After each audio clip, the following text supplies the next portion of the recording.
우리 옆에 분하고 한번 인사하실 때 하나님의 성령을 따라 삽시다 이렇게 한번 인사하시면 좋겠습니다. 네. 우리 교회 목표를 좀 같이 볼까요? 교회 목표를 같이 한번 큰 목소리를 읽겠습니다. 시작. 웨스트 LA 이마고데이 교회는 하나님의 형상을 회복하고 성령 안에서 새롭게 되어 하나님 나라 복음을 전수하는 믿음 공동체입니다. 아멘. 예, 그 다음 그림을 좀 보시죠. 저희가 그리스도 안에 있는 그리고 나와 하나님의 관계, 그리고 나와 자신과의 관계를 보고 있습니다. 나와 자신과의 관계 중에서 내가 사랑하는 것들에 대해서 계속 살펴보고 있습니다. 가족에 대해서 살펴봤고요. 일과 성공에 대해서 살펴봤고요. 지난주에는 우리 안식, 쉼과 안식이 어떻게 다른지, 휴식이 우리 안에서 어떻게 취해야 되는지에 대해서 살펴봤습니다. 오늘은 이 모든 것을 다 어우를 수 있는 문화, 좀 크고 영역이 넓은 이 문화에 대해서 한번 좀 생각해 보려고 합니다. 설교를 시작하기 전에 한번 옆 사람들하고 잠깐 나눠보셨으면 좋겠는데요. 내가 하루를 살아가는 동안에 이것은 꼭 하더라. 다른 건 몰라도 내가 하루 종일 살아가면서 이것은 꼭 하더라. 그런 것이 있으면 한번 잠깐 옆에 분들하고 나눠보시죠. 잠깐 나눠보시겠습니다.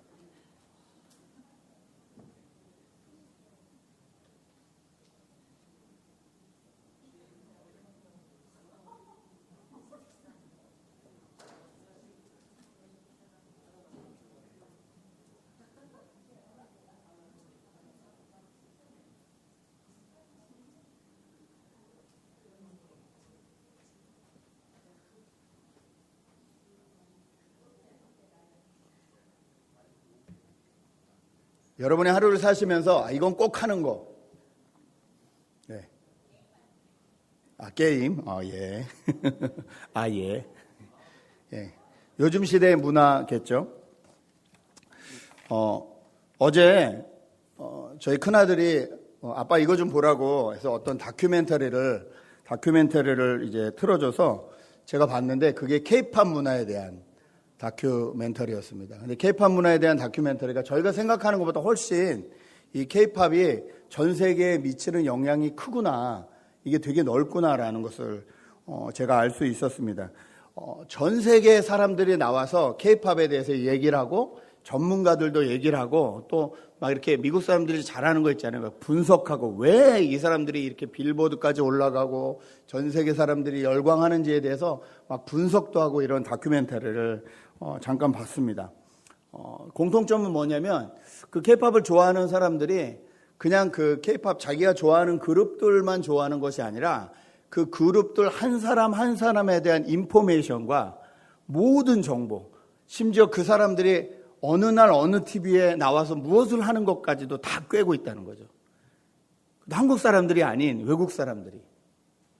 그러면서 그 여러 가지 말을 하는데 공통되게 그 사람들이 하는 말이 있었는데 그게 저한테 좀 충격이었습니다. 뭐냐면요.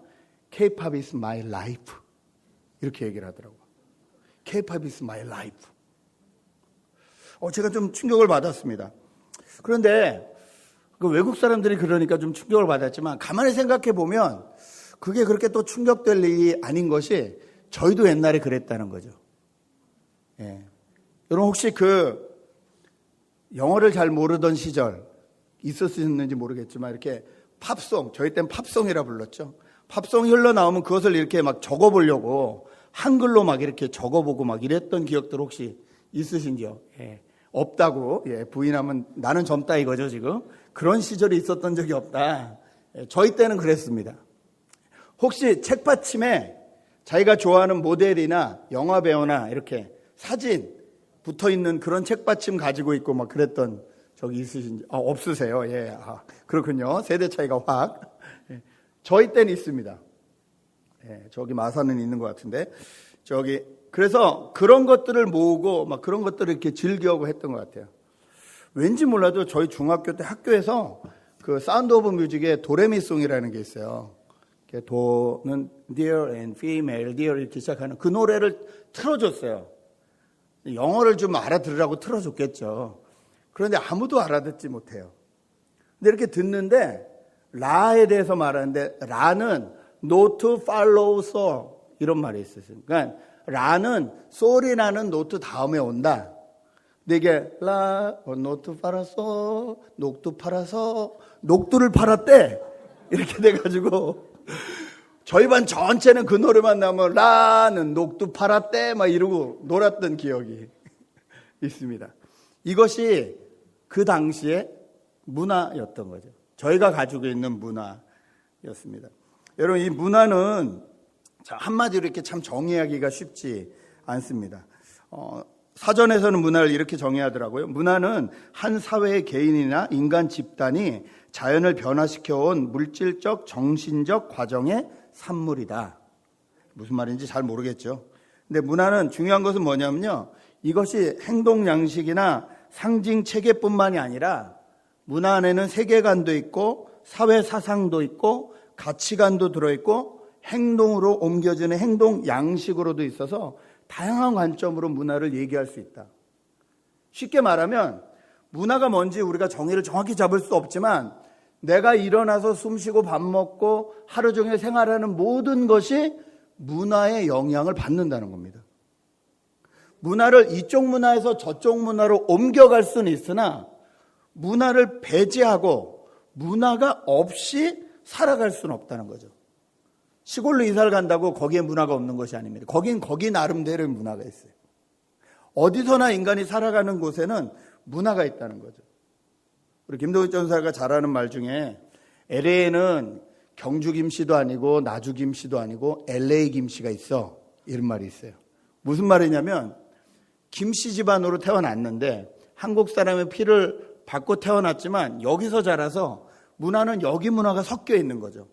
그렇다고 해서 미국 문화를 다 그대로 받아들이냐? 그렇지도 않아요. 예, 속이 좀 니글니글하면 김치찌개가 생각이 나고 또 아이들과 보는 TV도 거의 한국 TV를 많이 보고 이런 미국에 사는 한국인으로서 가지고 있는 독특한 문화가 있다는 거예요. 이걸 아마 이민 문화라고 말할 수도 있겠는데 이걸 그냥 LA 김씨 문화라고 표현을 합니다. 여러분 아침에 일어나셔서 아니면 하루 종일 사시면서 여러분이 꼭 하는 것 얘기하셨는데 어떤 분은 하루에 꼭 커피를 마셔야 되시는 분들이 있어요. 그렇죠? 커피로 하루를 시작하시는 분들이 계세요. 이 중에는 아마 좀 감기 기운이 있는 것 같은데 그러면 어떤 분은 콩나물국을 찾으실 것이고 어떤 분은 치킨숲을 찾으실 수도 있어요. 이것이 각자 우리가 가지고 있는 문화라는 것입니다. 자, 그 문화는 그 사람을 반영하기도 하고 그 사람이 살아온 시대를 반영하기도 하고 사상을 반영하기도 합니다. 미국의 히피 문화라는 게 있죠. 히피 문화는 전쟁에 반대하는 사상들이 일어나서 만들어지기 시작한 문화였습니다. 전쟁을 반대하고 그때는 미국도 군대를 끌려가고 이럴 때니까 군대 안 가고 반항하고 여러 가지 이런 것들이 이제 문화가 되면서 좀 다른 문화로 정책을 했습니다. 그래서 노래나 이런 것들 그때 나온 노래들이나 이런 것들을 보면 전쟁에 반대하거나 이런 문화들도 많이 있고요. 여러 가지 문화가 일어나고 있습니다. 자, 분명한 것은 우리가 문화를 벗어나서 살 수 없다는 것인데 그렇다면 이 문화를 우리가 어떻게 받아들이고 어떻게 소화하고 어떻게 누리고 살아야 되느냐. 이것이 저에겐 참 중요한 문제입니다. 왜냐하면 그 안에 세계관과 가치와 우리의 행동 양식과 모든 것이 다 포함되어 있기 때문에 그렇습니다. 아까도 말씀드렸듯이 요즘은 소셜미디어를 통해서 전 세계의 문화가 이렇게 공통점이 있습니다. K-팝이라면 K-팝 또는 미국에서 유행하는 것을 저 먼 시골에 있는 어느 나라의 어느 저 산지에 있는 사람들도 다 누릴 수 있어요.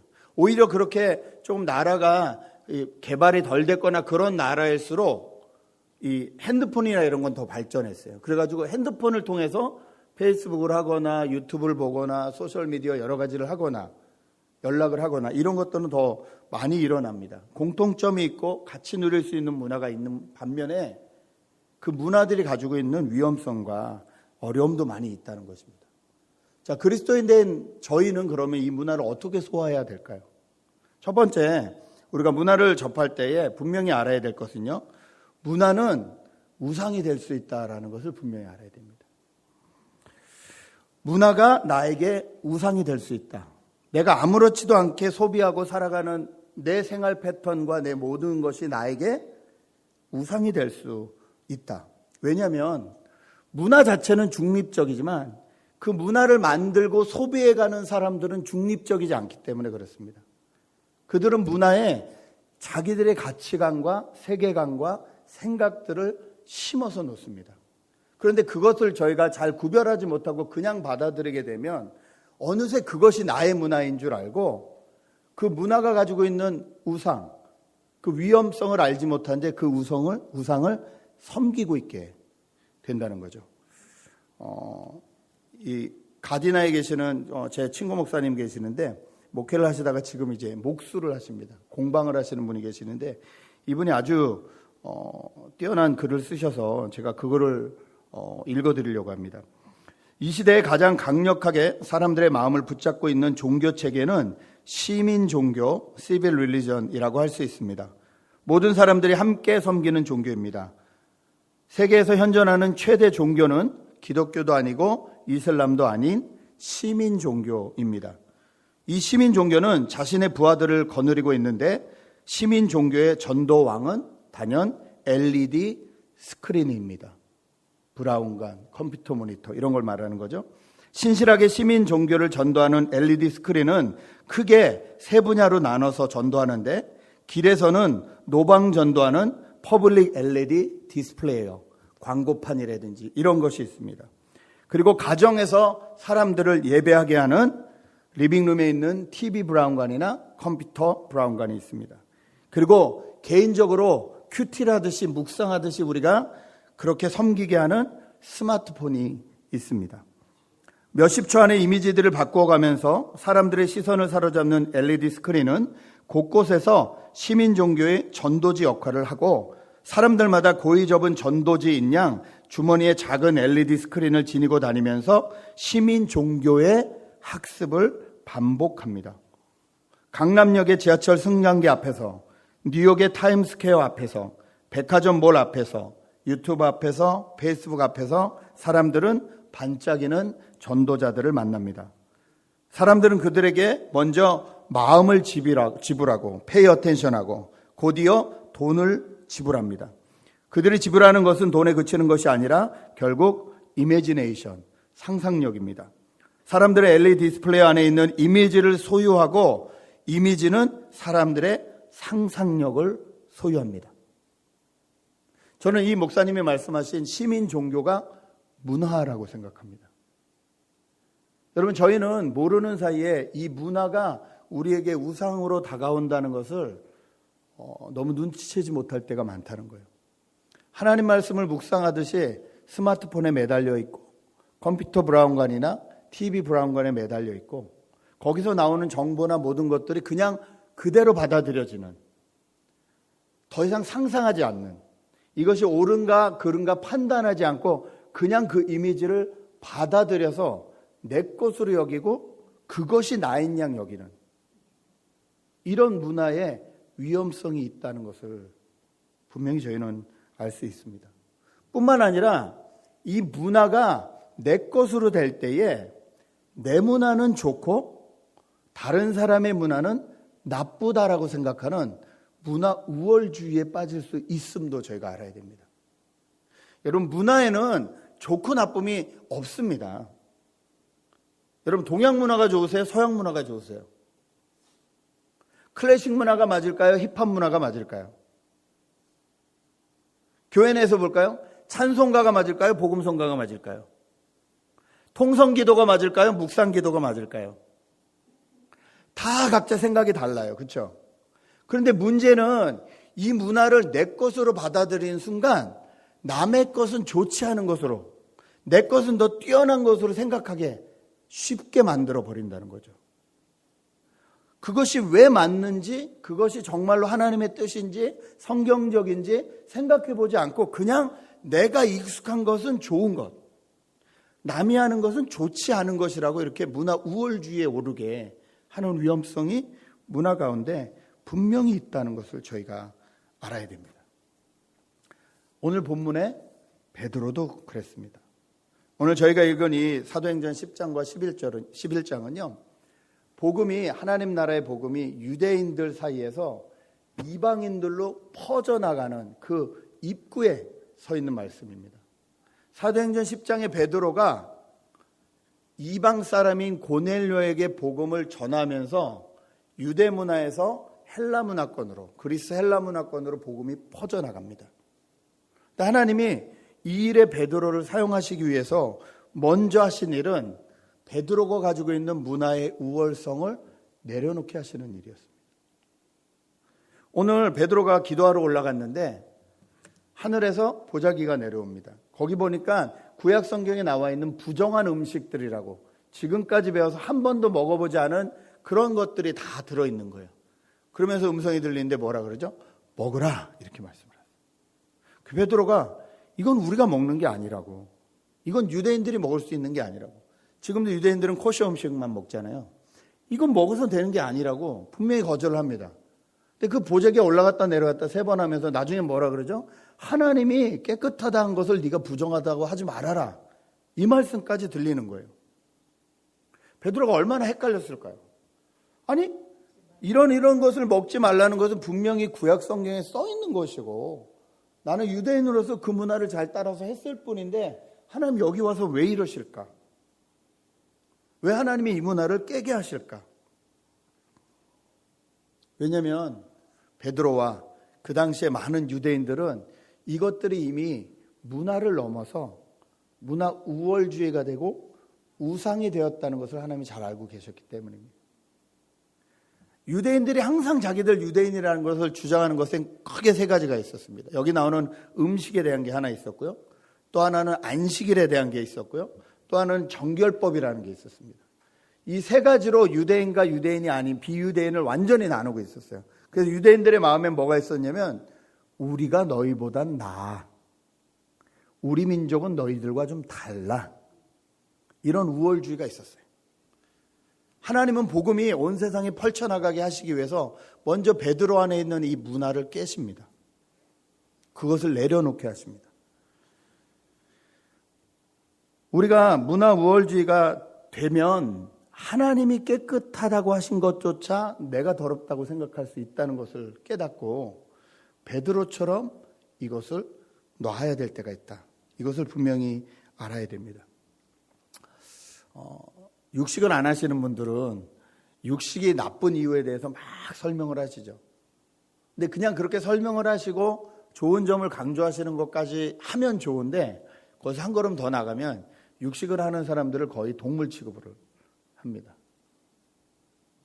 교회 내에도 이런 우월주의적인 것들이 많이 있습니다. 예를 들어서 술을 안 마시는 사람들은요, 크리스찬들 중에서 술을 마시는 크리스찬들 대할 때에 되게 이렇게 우월한 것들을 느껴요. 따져보면 술만 안 마신다는 것 뿐인데 어떻게 보면 내 마음속의 생각과 내가 가지고 있는 모든 것은 그 사람보다 더 더러울 수 있는데도 술, 담배를 안 한다는 것만으로 내가 우월성을 느껴요. 교회 안에도 이런 것들이 많이 있습니다. 이건 눈에 보이지 않지만 모르는 사이에 우리 사이에 모든 벽을 세우고 틈을 갈라 놓습니다. 하나 되는 것들을 방해합니다. 그렇다고 해서 모든 문화를 그냥 다 받아들여야 된다, 이 말은 절대 아닙니다. 분명한 건 문화는 우리를 우상으로 끌고 갈 수도 있고 우리를 다른 사람보다 우월하다고 생각하는 우월주의로 만들 수도 있다. 심지어 교회 문화 안에도 그런 것이 있을 수 있고 내 안에도 있을 수 있다. 이것을 우리가 분명히 알아야 된다는 거죠. 두 번째, 하나님의 뜻을 이루려면 이 문화를 뛰어넘는 순종이 필요하다는 것입니다. 오늘 베드로가 하나님 앞에 이 환상을 보고 그리고 헷갈려 하고 있는 사이에 2사람이 찾아왔습니다. 정확히 말하면 3사람이죠. 군인 1명에 이 고넬료가 보낸 일꾼 2명, 3명이 왔는데요.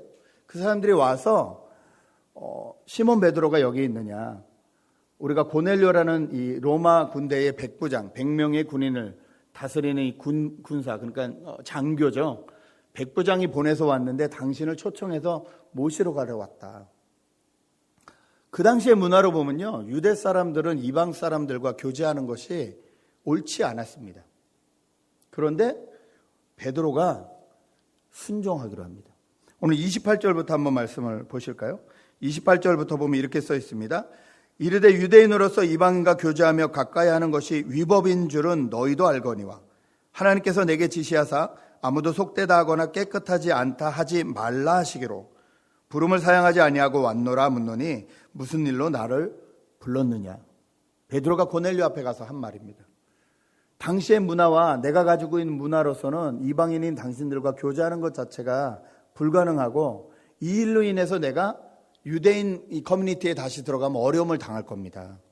예, 베드로는 정말 그랬습니다. 11장 넘어가면요, 베드로가 유대인 이 예루살렘에 가서 유대인 커뮤니티한테 되게 질책을 당하고 혼나는 장면들이 있어요. 그 이유는 딱 하나였어요. 이방인과 같이 섞여 있었다. 그런데 베드로가 분명히 말합니다. 문화를 뛰어넘어 하나님의 뜻을 이루고자 순종했다는 거예요.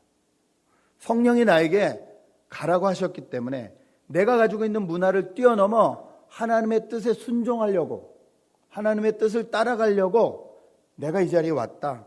이렇게 얘기하고 있는 겁니다. 베드로뿐만이 아니라 고넬료도 마찬가지입니다. 여러분 생각해 보십시오. 고넬료는 군대 장관, 그것도 전 세계를 다스리는 로마의 군대 장관이었어요. 로마의 백부장이었어요. 그 사람이 유대 땅인 가이사라에 파송을 받아서 온 거예요, 지금. 근데 신기하게 거기서 이 고넬료가 유대교의 하나님을 믿었다는 거예요. 그 당시의 전쟁은요, 고대 전쟁은 신들의 전쟁이라고 말씀드렸어요. 우리나라가 다른 나라를 이겼다는 건요, 우리나라가 섬기는 신이 저 나라 신보다 강하다는 소리입니다. 로마가 지금 유대를 이겼다는 것은 유대교가 믿고 있는 유일신 하나님보다 자기들이 맞는 로마의 신들이 엄청 많잖아요. 이 신들이 이겼다는 말이거든요. 그런데 그 신들을 섬기고 있는, 그것도 황제를 섬기고 있는 군대의 백부장이 유대교의 하나님을 믿었다는 거죠. 어떻게 이런 일이 있었는지 성경은 기록하고 있지 않기 때문에 저희는 잘 모릅니다.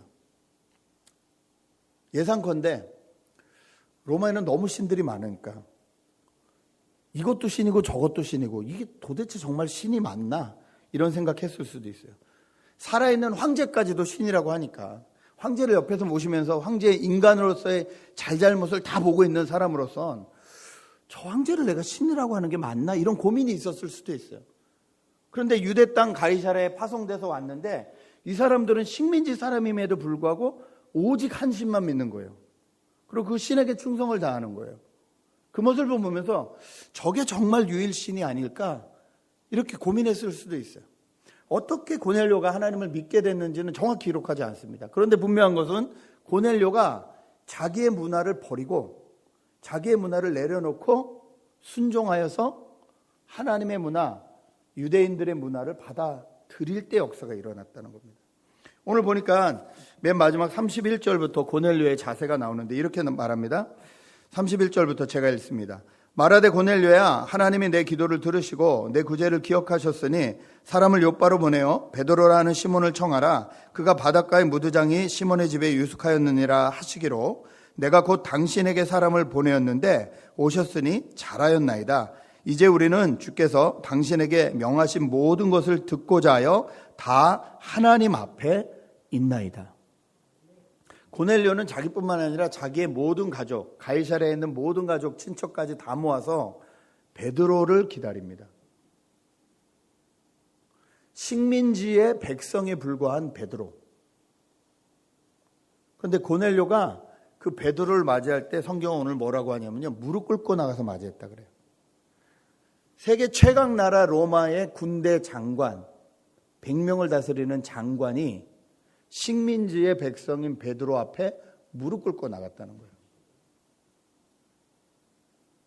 우리가 하나님 나라, 하나님의 문화를 이루기 위해서는요, 내가 순종하는 것이 필요하다는 거예요. 내가 가지고 있는 문화를 내려놓고 순종하는 것이 필요하다는 거예요. 하나님은 이 베드로와 이 고넬료를 순종하게 하셔서, 성령이 인도하셔서 순종하게 하셔서 그 유대인들에게만 있던 복음이 전 세계로 퍼져나갈 수 있도록 그렇게 길을 열어 주셨습니다. 하나님의 인도하심에 순종할 때 우리는 문화를 넘어서 하나님의 뜻을 이룰 수 있는 사람들이 된다는 것입니다. 마지막으로 이 문화를 세상 문화에서 하나님의 문화로 만들어 가려면 우리는 그리스도를 따라갈 필요가 있다는 겁니다. 아까도 말씀드렸듯이 세상 문화는 세상이 가지고 있는 가치관과 세계관을 심어놓은 문화들입니다. 이 문화들이 우리도 모르는 사이에 우상이 되기도 하고 우월주의를 갖기도 하고 또 다른 사람하고 편을 나누는 방법이 되기도 합니다. 근데 그 안에는 잘못된 세상 문화들이 다 조금씩 들어와서 그 사람들을 변화시켜요. 한꺼번에 변화시키면 사람들이 저항하거든요. 그래서 보이지 않게 조금씩 변화시킵니다. 지금 우리가 당하고 있는, 그리고 우리 다음 세대가 지금 겪고 있는 반기독교적인 문화들이 많이 있어요. 근데 그 문화들은 지금 바로 시작된 문화들이 아니에요. 몇십 년에 걸쳐서 브라운관이나 영화나 여러 가지 모습을 통해서 조금씩 스며든 문화들입니다. 여러분, 안타깝게 지금 젊은 사람들 중에서 결혼하기 전에 동거하는 것은 당연하다 생각하는 사람들이 50%가 넘습니다. 어른들은 상상도 못할 일이죠. 50%가 넘어요. 그러니까 둘 중에 하나는 괜찮은 거예요. 여러분, 이 미국 내 포르노 사업이 미국 내 메인 방송국, MBC, 이런 모든 메인 방송국의 1년의 매출보다도 더 많습니다. 이런 일들은 하루아침에 일어난 게 아니에요. 조금씩 스며든 거예요. 지금 젊은 친구들은 포르노에 노출되는 거에 대해서 별로 심각하게 생각하지 않아요. TV만 틀면 다 나오니까. 비슷한 장면 다 나오니까. 상상할 수 있는 장면이 다 나오니까. 거기서 조금 더 나가서 이거 보는 게 어때? 이렇게 생각을 하게 된다는 거예요. 이게 점점 우리 안에 조금씩 들어온 문화들이거든요. 그래서 내가 지금 문화에 중독이 되어 있고 문화로 우상을 섬기고 있는 줄조차도 구별하지 못할 때가 너무나 많다는 거예요. 그런데 이 문화를 하나님의 문화로 다시 만들어 가려면 그리스도를 따라가야 된다는 거예요. 그리스도를 따라간다는 것은 다른 말이 아니라 그리스도가 이 땅에 오셔서 하신 그 순종과 헌신을 봐야 된다는 소리입니다. 하나님 되신 예수가 이 세상 문화를 위해서 내려오셨습니다. 불편한 몸을 입고 인간의 모습으로 내려오셨어요. 그래서 그냥 인간의 모습으로만 있었던 것도 아니고 인간 중에서도 가장 하나님이 싫어하시는 죄인의 모습을 입으셨어요.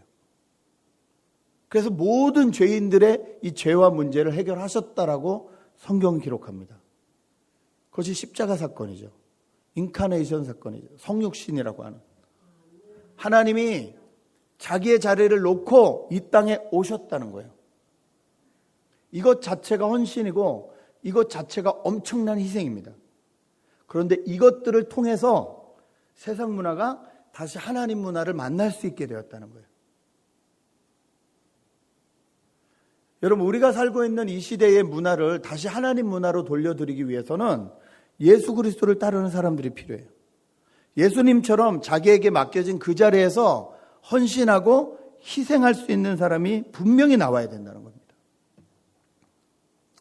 어제 젊은 부부들하고 얘기하다가 이제 경제적인 얘기가 나왔습니다.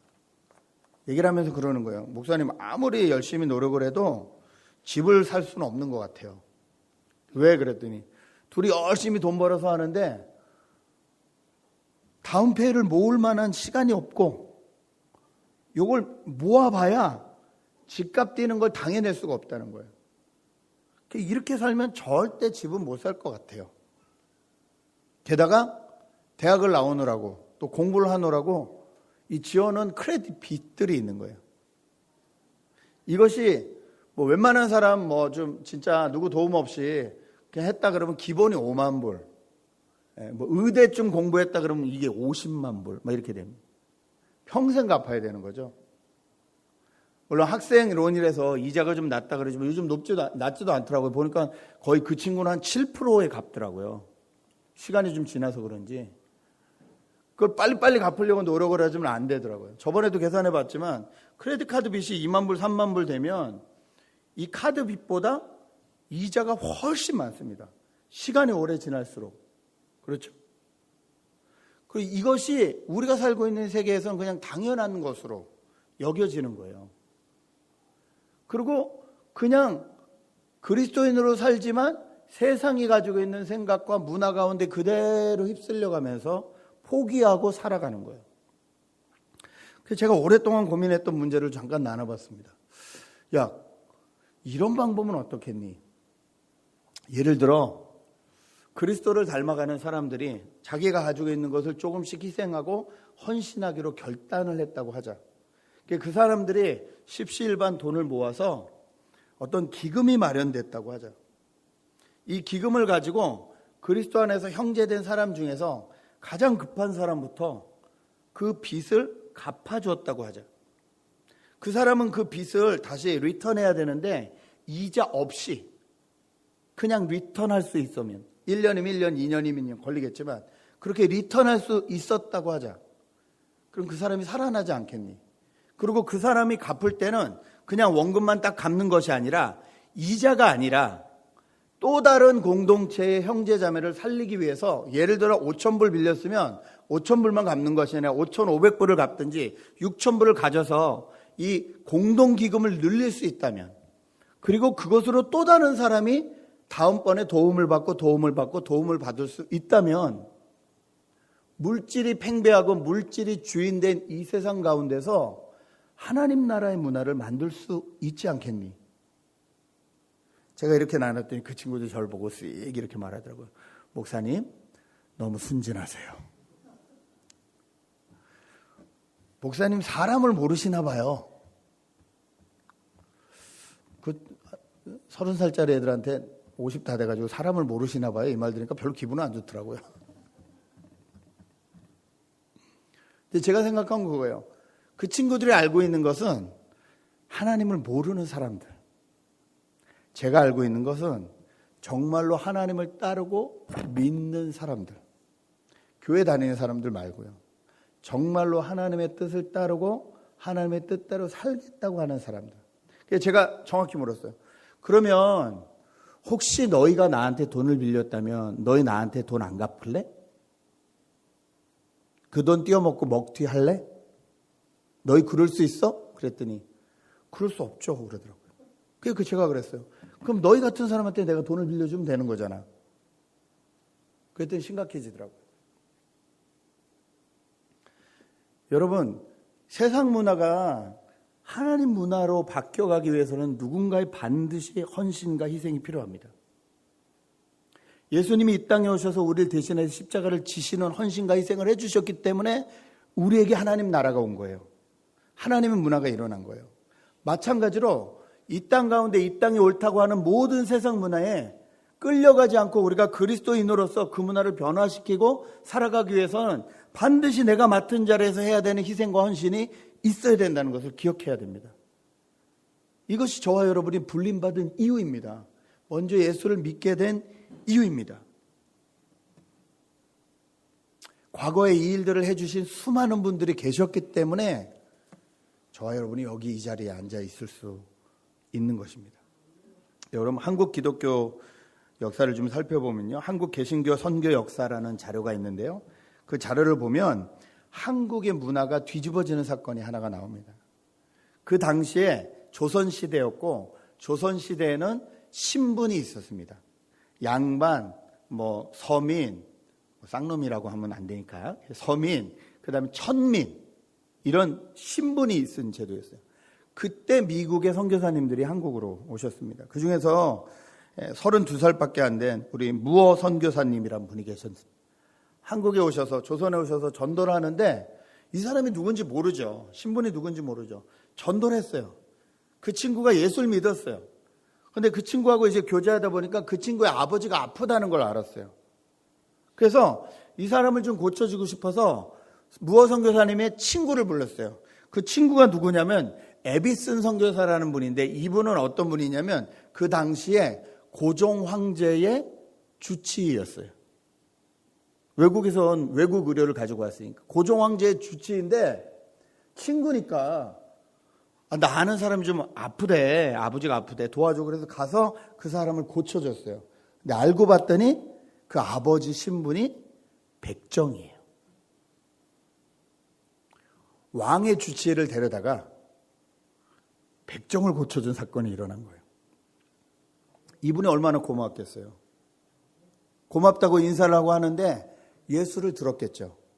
예수를 들으면서 예수 안에선 신분이 없다, 사람의 높고 낮음이 없다, 존귀가 없다라는 걸 듣고 이분이 눈이 번쩍 띄었어요.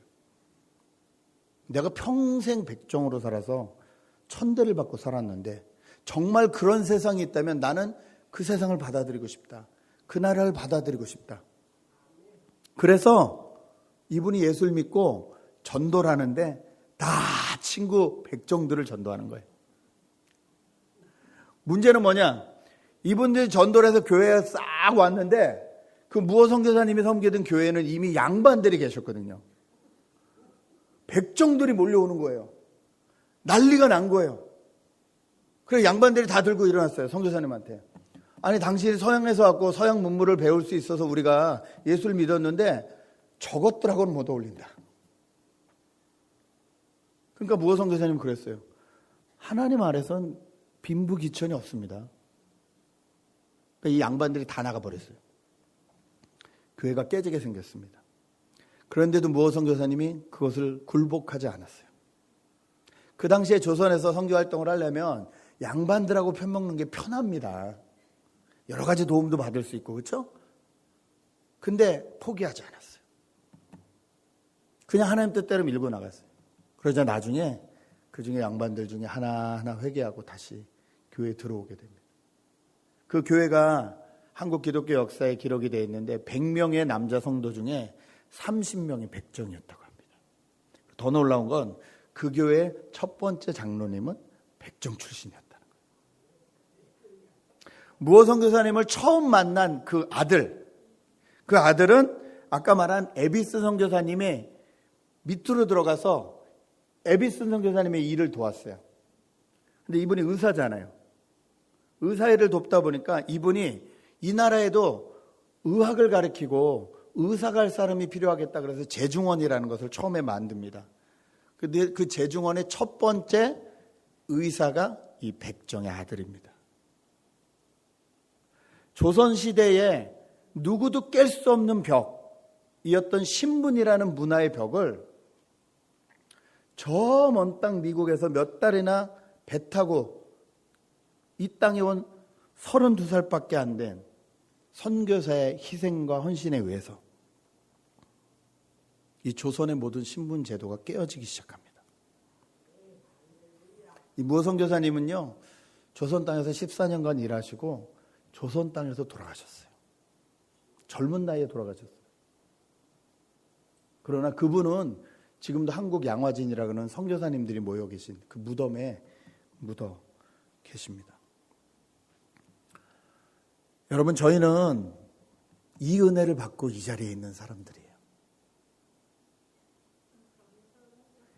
이 하나님 나라의 문화를 내 문화로 받아들여서 순종하고 하나님 나라를 살 뿐 아니라 이 하나님 나라를 알려주라고 그 일에 예수 그리스도를 닮은 헌신과 희생을 하라고 불림받은 사람들이 저와 여러분들입니다. 그러므로 여러분이 지금 소비하고 있는 또는 여러분이 소속해 있는 이 문화를 잘 살펴야 됩니다. 우상적인 요소는 없는지, 우월주의에 빠져 있지는 않은지. 어떤 목사님이 이게 우상인지 아닌지 알 수 있는 구분 중에 하나를 말씀해 주셨는데 그러더라고요. 그것을 못하면 하루 종일 투덜투덜거리고 불평을 한다. 그럼 그것이 이미 나에게 우상일 수 있다는 거예요. 아, 오늘 게임 못했네. 하루 종일 게임 못한 게 그냥 나를 붙잡고 있어 투덜투덜 불만인 거예요. 이러면 이미 이게 우상인 거예요. 오늘 커피 못 마셨네. 이게 투덜투덜 하루 종일 나를 방해하고 있다면 이게 이미 나에게 우상이 되고 있다는 증거가 된다는 거예요. 여러분 이것을 내려놓고 하나님 앞에 순종함으로 하나님의 복음을 펼쳐나갈 수 있다는 거예요. 거기서 조금 한 걸음 더 나가서 예수 그리스도를 닮아 희생하고 헌신함으로 이 세상 가운데 타락한 문화 가운데 하나님의 좋은 문화들을 심어드릴 수 있는 하나님의 형상으로 거듭날 수 있다. 이것이 저희가 이 사도행전 10장을 통해서 배울 수 있는 교훈입니다.